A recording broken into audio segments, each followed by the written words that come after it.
Bonjour et bienvenue à tous donc pour cette cinquième vidéo consacrée à l'analyse du manga Akira de Katsuhiro Otomo. Si vous ne l'avez pas encore fait, je vous conseille donc de voir les vidéos antérieures, je vous laisserai le lien en description. Je rappelle aussi que les sous-titres en français, d'après le texte original, sont disponibles, ce qui permet donc à Google Translate d'effectuer une traduction assez correcte dans n'importe quelle langue. Dans la vidéo antérieure, on s'était donc arrêté après le réveil d'Akira. Ce dernier, Tetsuo, avait donc été pilonné par le satellite Sol. Numéro 41 avait d'ailleurs perdu son bras droit. Kei et Kaneda, accompagnés d'Akira, avaient réussi à s'échapper. L'épisode 34, sorti le 21 mai 1984, s'introduit avec une double page titre foudroyante. À l'instar du 10e chapitre, cette dernière fait partie intégrante du récit. Elle est la prolongation de l'histoire. Après s'être fait déchiqueter le bras droit, nous voyons Tetsuo recevoir une énième salve du satellite Sol, et son corps se confond alors avec la roche en décomposition. Un visuel impactant, et je pense que Katsuhiro va s'inspirer de cette illustration pour élaborer la couverture cartonnée du 2e tome du manga, qui sera publié 1 an et demi plus tard. Comme toujours, cette image sera mise en couleur par l'auteur pour introduire le tome 3. D'ailleurs, Otomo y rajoutera une planche, colorisée elle aussi, où l'on voit clairement la lueur du rayon de sol percuter de plein fouet l'adolescent. Difficile de s'imaginer Tetsuo, au vu de cette estampe, ressortir vivant d'un tel télescopage. Proche des ruines de la vieille ville, Kei et Kaneda observent de loin la scène embrasée par l'explosion. Ce dernier, portant toujours Akira sur son dos, dénote un visage inquiet et prononce discrètement le prénom de son compagnon. Et une vue aérienne nous montre le cratère pilonné par les impacts, d'où s'extirpe une épaisse fumée, nous forçant à croire que Tetsuo n'a pu s'en sortir vivant. Kaneda criera alors son nom de nouveau, dans une sonorité ténébrante cette fois-ci. C'était son ami, il l'aimait, le respectait, et nul doute qu'il doit être envahi à cet instant précis par une profonde tristesse. D'ailleurs, Tetsuo et Kaneda ne se reverront que 5 années plus tard, durant l'épisode 101, 1157 planches plus loin. Depuis les bureaux de la base secrète, les scientifiques observent les moniteurs qui leur offrent des images détaillées de la caldeira. En ce lieu aussi, tout semble être noyé dans un retour au calme. Une glace claire, fouillée et silencieuse nous montre le colonel, avachi sur le sol, se soutenant le front. Il paraît comme effondré par la responsabilité de ses présents actes. Tout fut précipité, le déclenchement de l'alerte de code 7, l'utilisation du satellite pour pilonner le cratère afin d'exécuter numéro 28 et 41. Le militaire s'est laissé emporter par ses émotions, et sa position atonique démontre nettement sa difficulté à assumer. En le voyant dans sa désespération, on pourrait presque supposer qu'il est conscient qu'Akira et Tetsuo sont toujours en vie. S'il était sûr d'avoir éliminé les 2 enfants, je ne pense pas qu'il exhiberait une telle attitude. Sur une case carrée, montrant la structure pyramidale de Néo-Tokyo, un édifice majestueux domine le premier plan, le temple de Miyako. Sur le balcon, Nezu observe le ponant à la longue vue et offre son interprétation des faits à la prêtresse. Il a l'air d'en savoir beaucoup sur Sol, sur sa date de lancement, sur l'équipement militaire qu'il embarque, mais la vieille ne semble l'écouter. Elle appelle Sakaki, jeune fille agenouillée juste derrière elle, afin de lui demander un service. Nezu s'offusque, prétendant qu'il a toujours été à sa disposition. Mais Miyako lui fait comprendre que la situation a énormément évolué et qu'il n'est plus en état de se confronter à elle. La vieille change donc de bras droit.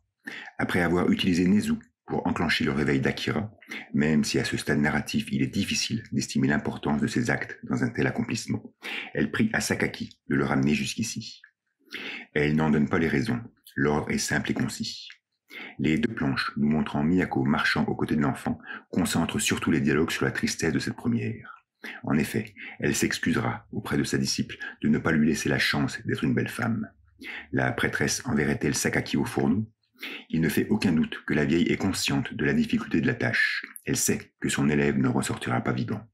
Ce qui nous oblige instinctivement à penser que tous les actes qui vont suivre seront d'une grande tension et dangerosité.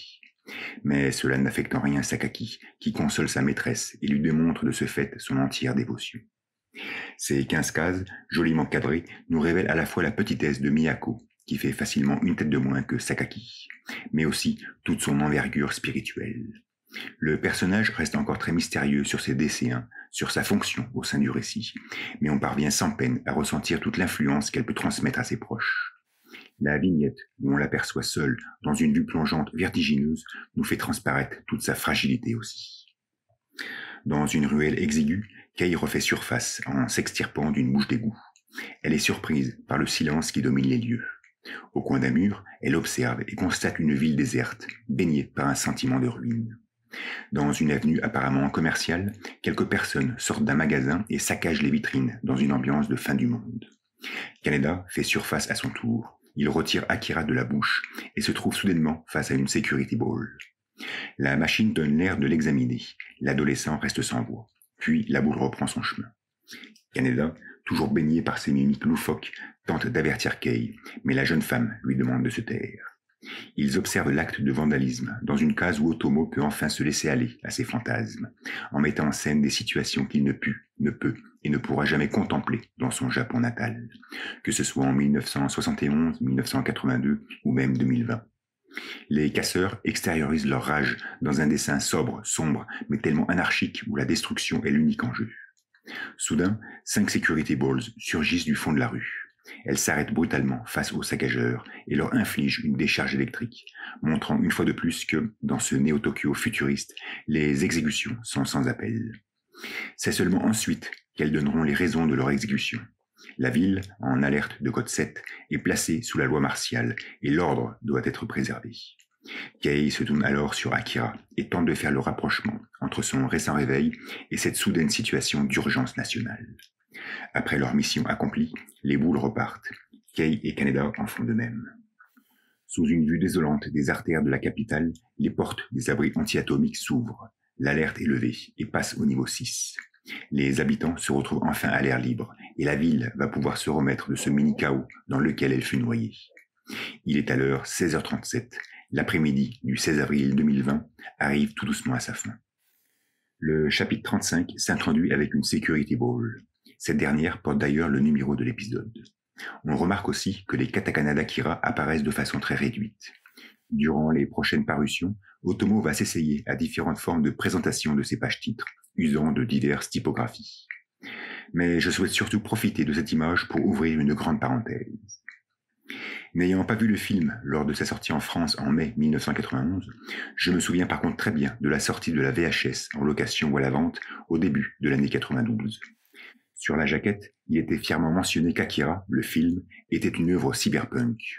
À cette époque, connaissant seulement le manga, j'avais du mal à capter où se trouvait cette ambiance dans le récit.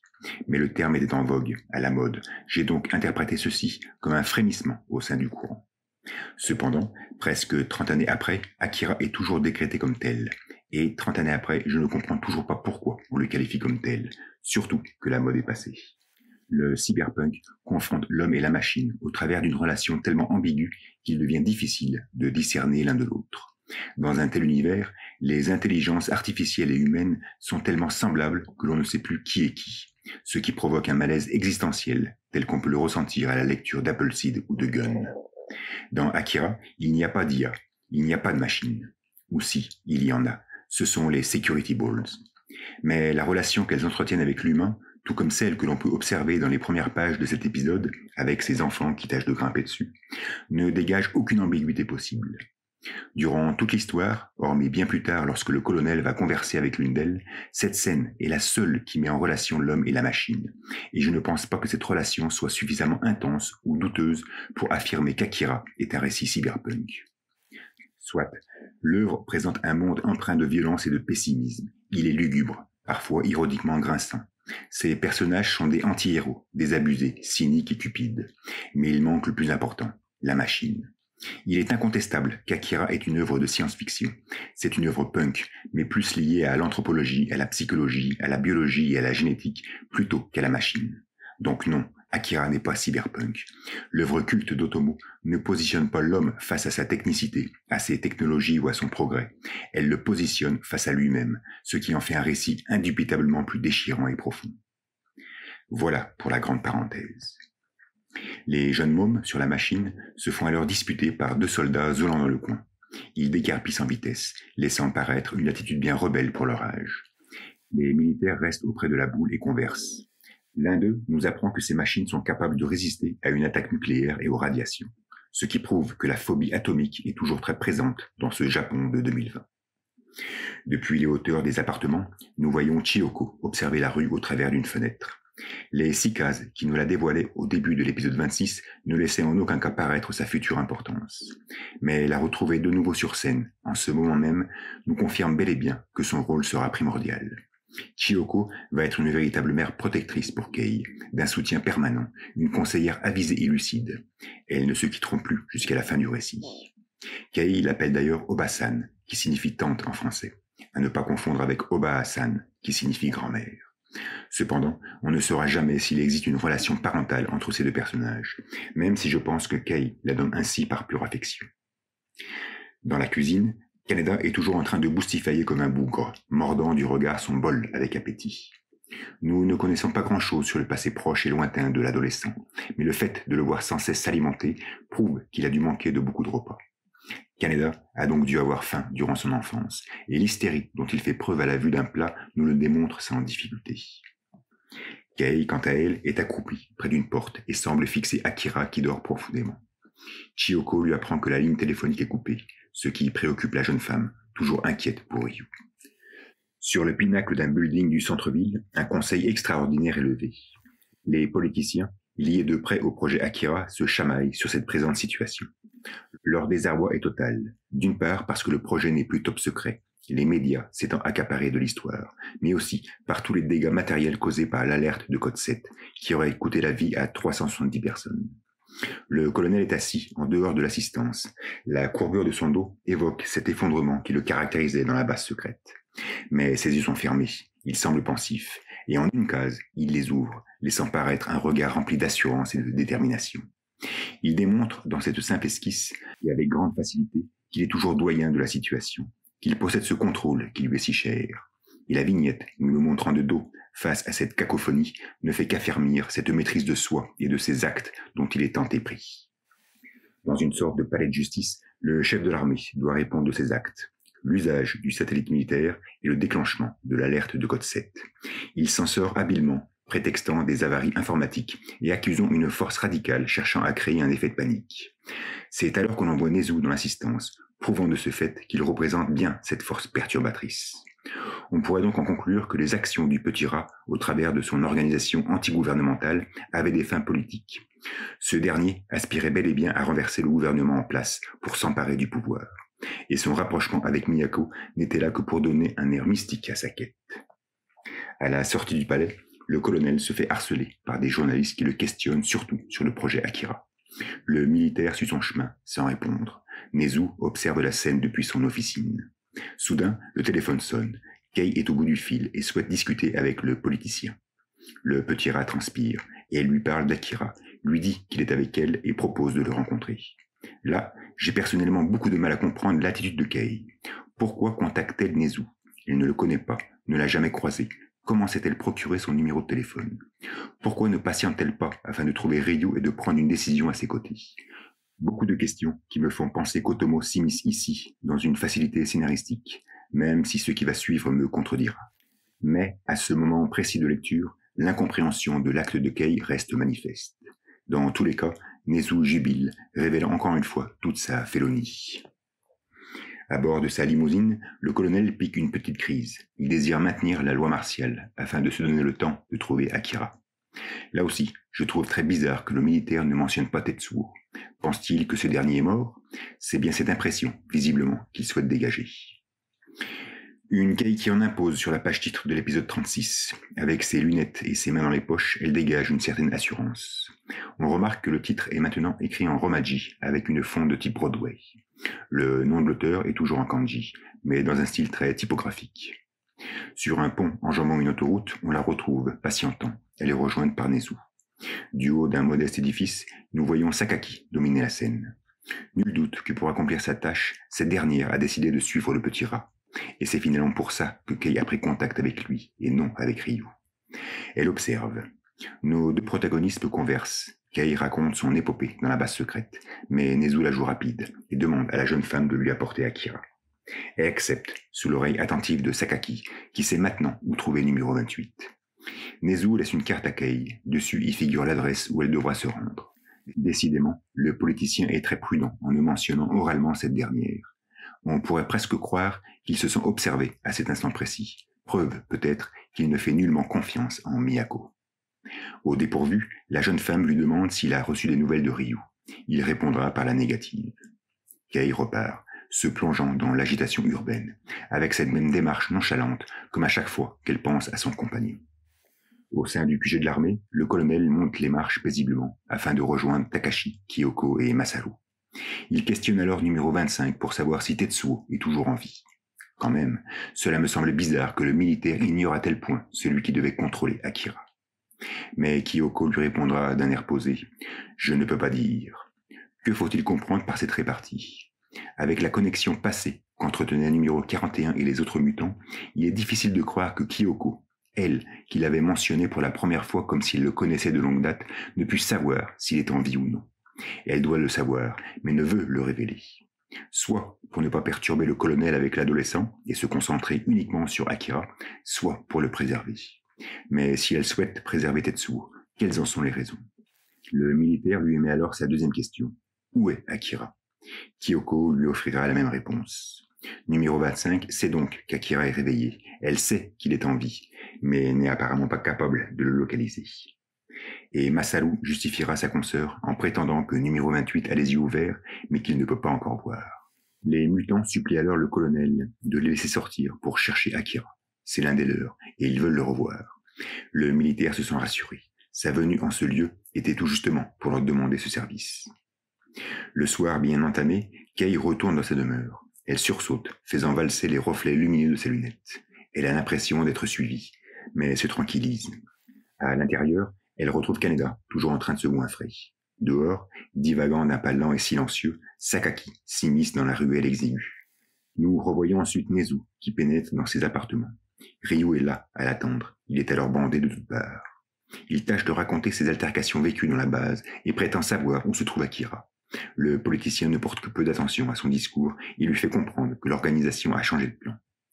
À partir de maintenant, ils vont attaquer directement le gouvernement. Ils auront bientôt une nouvelle arme pour ça. Nezu quitte les lieux, en remerciant Ryu pour son excellent travail, et révèle de ce fait que son attitude est très similaire à celle de Miyako. Il substitue ses pions au gré de sa stratégie manipulatrice. Les 4 planches structurées de ce présent dialogue sont on ne peut plus perturbantes. Tout d'abord, les discussions passées entre Ryu et Nezu se faisaient toujours sous la fraîcheur nocturne des rues de Neo-Tokyo, dans un environnement sombre, qui renforçait admirablement le mystère du politicien. Ici, nous les retrouvons dans un espace confiné, soit mais clair, lumineux, et cette blancheur picturale semble miraculeusement révéler la véritable nature de Nezu. À partir de maintenant, nous connaissons parfaitement ses desseins. D'autre part, comment Ryu, rebelle, militant, anarchiste, peut-il rester sans réaction face à la luxure qui enveloppe son supérieur ? L'appartement est joliment meublé avec sa cheminée et sa bibliothèque, décorée de toiles artistiques et de sculptures indigènes. Le contraste est saisissant avec son mode de vie souterrain et poussiéreux. Ceci nous prouve 2 choses, soit que Ryu n'est qu'un grand ingénu, soit que Nezu sait s'entourer de personnes facilement manipulables de par leur émotivité. Dans tous les cas, c'est pitoyable pour Ryu, et la vue plongeante nous dévoilant sa soudaine solitude est pleine de tristesse.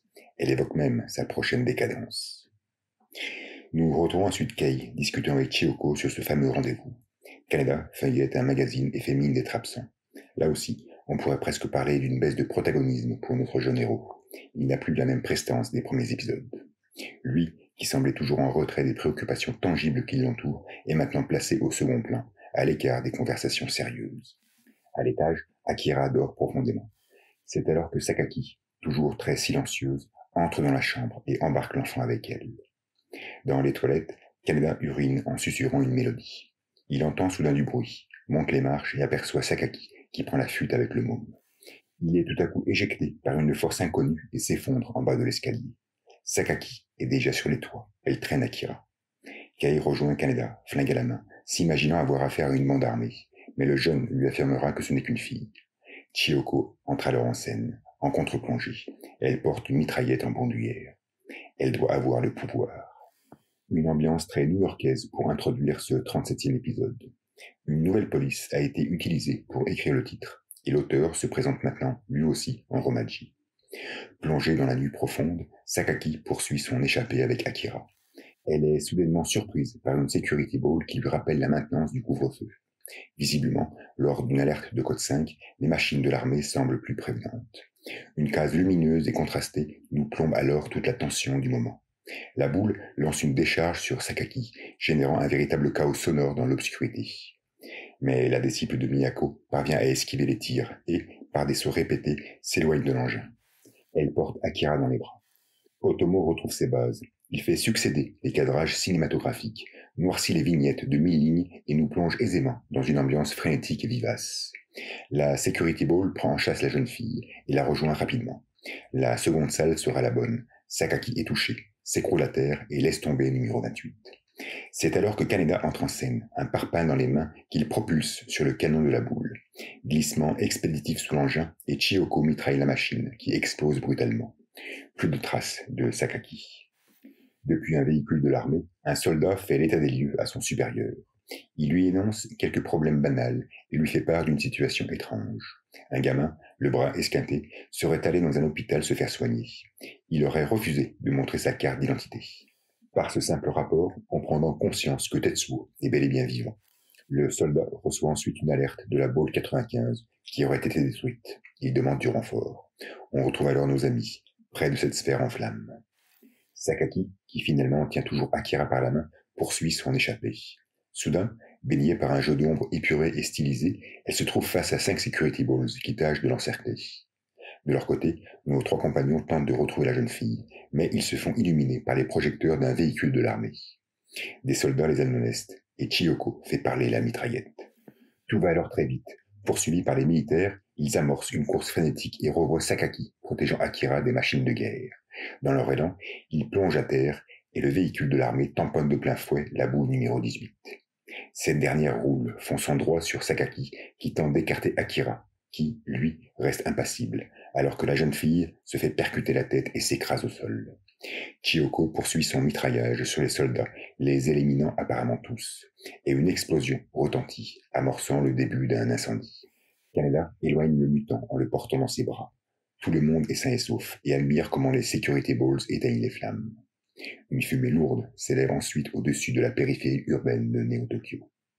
Depuis sa chambre, le colonel, vêtu d'un peignoir, observe des enregistrements. Il y remarque Akira lors de son échappée avec Sakaki. Dans ses bureaux, nous retrouvons Nezu, pensif, cigarette à la main. Il reçoit un message de Lady Miyako qui souhaite le voir au plus vite. Il transpire à grosses gouttes et dévoile un visage tracassé. La vieille a même envoyé une escorte pour le faire venir jusqu'au temple. Nous sommes alors en pleine nuit. En ce lieu, la prêtresse est maintenant postée face à un mur en bas-relief, révélant comme un halo lumineux. C'est hallucinant la prestance que procure cette image au personnage. Ce n'est que la 4e fois que nous voyons Miyako depuis le début de l'histoire, à peine 9 planches, et déjà elle donne l'impression d'être primordiale pour le récit. Akira, titre de l'œuvre, est un prénom qui est calligraphié en katakana. Or, il existe différentes façons de l'écrire en kanji. L'une qui signifie brillant, clair ou cristal. Bref, on comprend qu'Akira est un terme qui évoque la nitessence, l'éclat, la lumière, la pureté. Et ce bas-relief présent derrière Miyako semble être une représentation fidèle de ces termes tout juste cités. Si cette case donne donc une telle prestance à numéro 19, c'est bien parce qu'elle donne l'impression d'être intimement rattachée à Akira, même si ce rattachement semble s'opérer, à cet instant précis, au travers d'une aura mystique. Elle semonce son petit rat, car elle a appris de la bouche de Sakaki que les personnes possédant numéro 28 en ce moment travaillent pour lui. Nezu se défausse. Agenouillé et bouillonnant, il affirmera qu'il n'est plus en contact avec eux. Miyako, toujours très calme et maîtresse de la situation comme d'elle-même, détourne habilement sa phrase et fait comprendre à son jeune rat qu'elle souhaite être informée du déroulement futur de la situation. Nezu acquiesce. Les 2 cas suivantes où Miyako déballe son monologue ésotérique sont d'une tension extrême. Voir leurs 2 visages, dans un point de vue parfaitement vertical, confère au visuel un dramatique insoutenable. La prêtresse fait entendre aux politiciens qu'il n'est qu'un misérable, mais ses paroles sont dites d'une telle manière que tout peut être sujet à interprétation. Nezu demeure figé, il est comme envahi par une peur et un trouble insoupçonnés. Il se retire des lieux. C'est la dernière fois que nous verrons ces 2 individus ensemble, et leur relation reste encore très confuse. Miyako utilise clairement Nezu pour arriver à ses fins, mais ce dernier, pourquoi vénère-t-il tant la religieuse? Pourquoi a-t-il aussi peur d'elle? Numéro 19 somme alors Sakaki, accompagné maintenant par Mozu et Miki, de récupérer Akira et de le ramener au temple. Alors qu'un croissant de lune illumine les canaux de Neo-Tokyo, nous nous retrouvons sur un quai de port avec Kei, Chiyoko, Kaneda et Akira qui semblent être arrivés au lieu du rendez-vous. Ils patientent. Soudain, la lumière d'un projecteur les éblouit. On constate alors que Chiyoko est toujours équipée de sa mitraillette. Kei crie tout haut. « Je suis Kei, nous vous amenons Akira. » En termes de discrétion, on peut difficilement faire mieux. Un joli yacht leur fait à leur face. Ils sont invités à monter à bord. C'est ce qu'ils font, sans réellement démontrer de doute.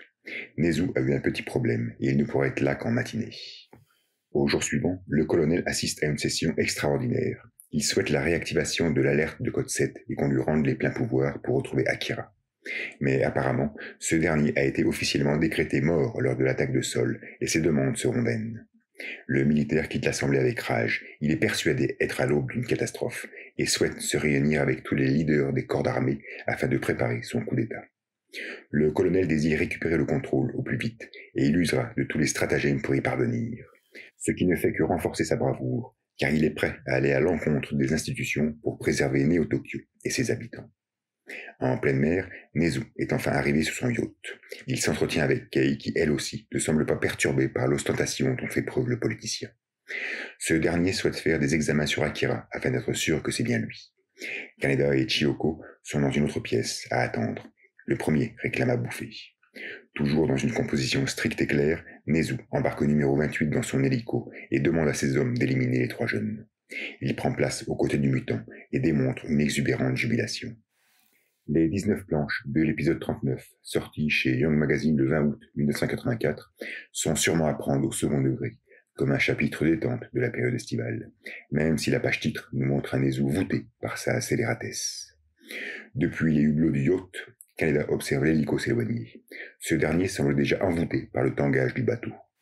L'un des sbires leur apporte un plateau de nourriture. Chiyoko est méfiante. L'adolescent, lui, dévore avec joie. Le découpage serré nous le plaçant boustifaillant face à la mer vacillante est hilarant. Kei, de son côté, est accompagné par un autre émissaire. Il la conduit jusqu'au pont. La jeune femme doute et l'interroge, mais ce dernier sort très vite son flingue et lui tire dessus. Kaneda semble alors épris de convulsions stomacales et se met à vomir les cuisses de poulet. Chiyoko réagit. Elle doit penser que la bouffe est empoisonnée. Elle défonce la porte et est prise en chasse par un garde qui la mitraille. Chiyoko parvient à le faire valdinguer par-dessus bord. Dans une situation délicate, Kei compresse son épaule gauche ensanglantée, mais son ami la rejoint à vive allure et, avec l'aide d'un canoë gonflable, éjecte son assaillant qui s'écrase à l'étage inférieur. Soudain, un troisième sbire fait surface, armé d'une kalachnikov, mais il se retrouve aspergé par une gerbe phénoménale de Kaneda qui lui balancerait une cagette pour le mettre hors d'état de nuire. Maintenant totalement vidé, le jeune se sent beaucoup mieux. Nos 3 héros ligotent l'unique rescapé présent dans l'embarcation. Une case nous montre ensuite clairement un nœud volontairement simple à délacer. Ils montent à bord d'un canoë et prennent la fuite. Le sbire se défait de la corde. Il n'est même pas surpris par la facilité de son geste. Mais Kaneda est apparemment confiant de son subterfuge. Ce premier tâche alors de prendre contact avec Nezu. On retrouve d'ailleurs ce dernier dans ses bureaux. Il discute avec l'un de ses agents qui l'informe sur la préparation du coup d'État par le colonel. Il reste sans voix. Pendant ce temps, le sicaire du yacht tâche de raconter ses infortunes au secrétaire du politicien. Mais tout ceci n'était qu'un stratagème de nos héros qui retourneront sur le bateau afin de prendre part à la conversation téléphonique et connaître la position d'Akira. Il est dans la maison du Petit Rat, dans le 11e district. Ici, il nous semble évident que Nezu s'entoure d'inutiles. Son avarice est tellement disproportionnée qu'il préfère employer des personnes facilement manipulables plutôt que des personnes compétentes. Comportement typique d'un politicien véreux. Nos 3 héros prennent alors les commandes du bateau et font route pour la côte. Nezu quitte son bureau et croise Ryu qui l'interroge sur Kei, car il ne peut qu'entrer en contact avec elle. Là aussi, encore une étrangeté qui frise l'incompréhension absolue. Comment se fait-il que Ryu ne puisse communiquer avec Kei? Inconcevable. Mais cela nous pousse au moins à cerner la solitude qui enveloppe Ryu en ce moment.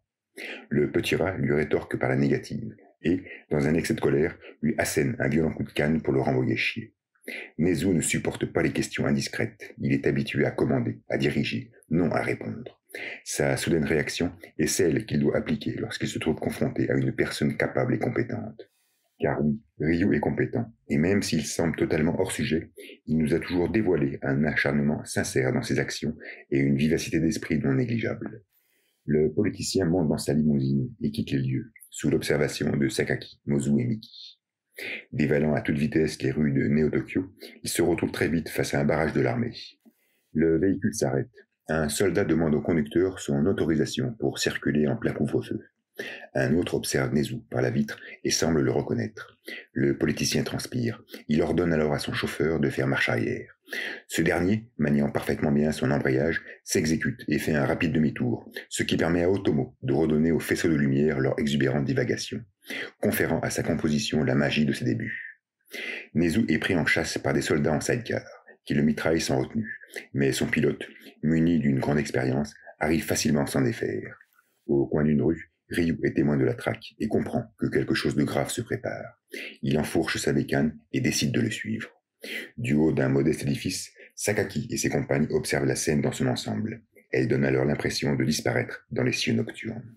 Une très belle transition qui pousse inévitablement notre regard à poindre sur l'hélicoptère du colonel qui survole la capitale avec les mutants. Kyoko semble sentir la présence d'Akira, mais tout reste flou. Dans les rues de Neo-Tokyo, les chars de l'armée, dans une ambiance à la Kibunwamo Senso, prennent possession de la métropole. Une faction située sur un pont enjambant le canal se fait soudainement prendre en charge par le yacht de Nezu qui vient se cracher sur les engins. Une explosion s'ensuit alors. Ceci fut la parfaite diversion pour que nos héros, au moyen du canoë, puissent accoster tranquillement sur les berges. Ils ne perdent pas de temps et, sous la cadence de Kei, ils filent en direction de la demeure de Nezu, car cette dernière, par un doux miracle, sait où elle se trouve. À ce moment précis du récit, nous ignorons l'heure qu'il est. Nous savons juste que la nuit est déjà bien entamée. Il est primordial de bien s'imaginer qu'au prochain lever de soleil, Akira va se manifester et dévaster Neo-Tokyo. 8 épisodes vont narrer les péripéties de cette folle nuit, de cette course-poursuite dans la ville à la recherche de numéro 28. Tous les acteurs participant à cette traque nous ont été montrés. Nezu et ses hommes inexpérimentés, le colonel accompagné des mutants et de son armada, Miyako au travers des actes de Sakaki, Miki et Mozu, Kei, Chiyoko et Kaneda qui ne font partie d'aucun clan, et Ryu bien scellé dans sa solitude. Finalement, le schéma narratif de Tomo est toujours le même, une histoire qui s'étale dans le temps, mais où seuls les moments forts nous sont densément racontés. La nuit de la traque de Takashi, en début de récit, s'échelonnait sur 4 épisodes. L'après-midi, avec la guerre des gangs, en englobait 5. La soirée de l'échappée du bâtiment militaire couvrait 6 chapitres. L'après-midi du 16 avril, 9. Sur les 48 épisodes qui composent les 3 premiers tomes de luxe du manga, plus d'une trentaine se concentrent sur 5 demi-journées. C'est-à-dire que sur une chronologie s'étalant sur 4 mois environ, j'estime que cette nuit pré-apocalyptique doit se situer dans les derniers jours du mois d'avril. Donc de fin décembre à fin avril, plus de 60% de la narration se focalise sur une quarantaine d'heures, soit à peine 2 jours. Il ne faut pas oublier qu'Otomo est avant tout un conteur d'histoires courtes. Il va à l'essentiel. Et pour relater Akira, il use de la même technique. Il développe les moments forts, et il en sera de même pour la deuxième partie du manga. Dans le QG de Nezu, ces hommes sont en pleine effervescence. Ils ont été mis au courant du coup d'État et s'inquiètent pour leur patron. Pendant ce temps, Kaneda parvient à s'immiscer dans la propriété. Toujours porté à pleine vitesse dans les rues de Neo-Tokyo, le véhicule de Nezu se fait pourchasser par une multitude de security balls qui le prennent en sandwich. Mais son chauffeur est un véritable as du volant et arrive à s'en défaire au détriment de la carrosserie de la Rolls. À l'intérieur du QG, qui présente une architecture moderne et un sol damé, Kaneda se faufile. Il remarque un groupe de 4 mercenaires à l'entrée d'une porte et s'imagine qu'Akira doit être là. Soudain, un sbire surgit en hurlant que Nezu a été attaqué. Il demande du renfort et laisse un patibulaire à la garde. Kaneda passe à l'action, le cogne d'un efficace coup à la tête et entre dans la pièce. Akira dort profondément. Toujours dans une mise en scène zébrée et rythmée, la Rolls de Nezu entre dans son garage. Elle est alors dans un état pitoyable. Beaucoup de monde est présent pour accueillir le patron. Ce dernier s'extirpe du véhicule dans une position exténuée. Il pense tout de suite à Akira. La limousine soudain explose. Dehors, Ryu observe tranquillement le déroulement des faits. Postés devant un tube cathodique, les sbires du politicien s'informent des fraîches nouvelles du coup d'État. Posément, Kaneda tâche de se faufiler avec numéro 28 sans attirer l'attention. L'enfant semble être encore dérangé par la luminosité ambiante. Il se dirige vers la cour extérieure décorée d'un bassin rayonnant. Malheureusement, la porte est fermée et le jeune se retrouve très vite face à un tireur qui lui ordonne de ne pas bouger. Kaneda tente de l'amadouer avec de futiles paroles, mais le sbire entrevoit Akira et s'approche doucement. Il remarque alors Kei en dehors, noyé dans un jeu d'ombre géométrique et arborant une féline posture. La femme attend que le mercenaire fasse feu pour lui tirer en pleine tête. Défonçant la serrure, elle libère Akira, qui s'arme du fusil du défunt. Les deux jeunes filles rejoignent Chioko, au portail d'entrée. Kei tient bien fermement Akira par la main. À l'intérieur de la demeure, alors que le patibulaire cogné par Kaneda est toujours à terre, inconscient, Nezu prend connaissance de l'enlèvement d'Akira. Posté face au lit où dormait le mutant, il contemple avec rage les graffitis laissés par l'adolescent, qui s'était même pris le temps de lui adresser un message. Dehors, les jeunes s'enfuient en courant, mais ils sont très vite assenés par des coups de mitraillette. Ils se planquent sous les arbres. Kaneda tente de faire feu à son tour, mais semble mal maîtriser son engin. Depuis les balcons, un forcené s'excite sur un héros, mais Miki se trouve juste derrière et le met hors d'état de nuire. Près du portail d'entrée, les gardes sont surpris par ce prompt retour au silence. Ils ont été informés que l'enfant a été kidnappé. C'est alors que Chioko leur fait face. Sans se faire attendre, elle fonce sur les deux lascars et, en 8 cases cadencées par des lignes de célérité, leur défonce la mâchoire dans des images bruyantes et douloureuses. Très vite rejointes par Kei et Kaneda, nos 3 héros sortent de la propriété avec numéro 28 en leur possession. Cependant, un rescapé refait surface et pointe son arbre sur les fuyards, mais il s'effondre subitement. Mozu, posté juste derrière, lui a fait valser la cage cérébrale. Les disciples de Miyako ont volontairement apporté une aide précieuse à nos 3 jeunes pour qu'ils puissent s'échapper. Il est évident qu'elle préfère extirper Akira à ces derniers plutôt qu'à Nezu et à son armada. Courant à pleines enjambées dans les rues nocturnes de Neo-Tokyo, nos héros projettent une ombre massive et précise. Kei souhaite rejoindre l'un de ses contacts qui réside pas très loin. Mais subitement, il se retrouve face à Sakaki, qui arbore un regard pénétrant au travers d'une double case transitionnelle. Sa voûte cérébrale paraît surdimensionnée. Kaneda est confiant, il veut lui faire sa fête et commence à la menacer avec son fusil. Mais la jeune fille est rapide, elle prend son envol, se faufile à droite de Chioko et fonce sur Kaneda, qui tente de lui assonner un coup. Sakaki l'évite et l'adolescent s'effondre au sol. 6 cases nous présentent cette scène, et on peut clairement dire que sa lecture n'est pas des plus évidentes. Porté par la cinétique de son geste, Kaneda a dû s'infliger un coup à lui-même. Bref, le jeune est à terre, inerte, et Sakaki est rejointe par ses consoeurs. Elles entourent alors Kei et Chioko, qui tâchent, elles, de protéger Akira. Les ombres apparaissent en négatif, ce qui laisserait supposer la présence du pouvoir. Mozu et Miki semblent concentrés. Elles fixent hardiment leur objectif. Sakaki s'avance des femmes d'un pas confiant. C'est alors que toutes sont surprises par un vacarme venant des cieux. Elles pointent le regard en l'air et remarquent l'hélicoptère du colonel qui s'approche. Kyoko a apparemment su localiser Akira et le militaire effectue sa descente. Les pales génèrent un bruit et un souffle impétueux qui obligent les disciples de Miyako à reculer d'un pas, pendant que Kei, couverte par Chioko, tente de couvrir Akira. Depuis le hublot, les mutants observent la scène. Takashi démontre un visage ébahi. Nul doute qu'il a dû apercevoir son ami de laboratoire qu'il n'avait pas revu depuis plus de 30 ans. Voilà donc pour cette 5e vidéo consacrée à l'analyse du manga Akira. J'espère que ça vous a plu. Je vous remercie infiniment d'avoir suivi. N'hésitez pas à commenter, à liker ou à partager. J'espère sortir le 6e volet assez prochainement. Voilà. Merci encore à tous et je vous dis à la prochaine. Ciao.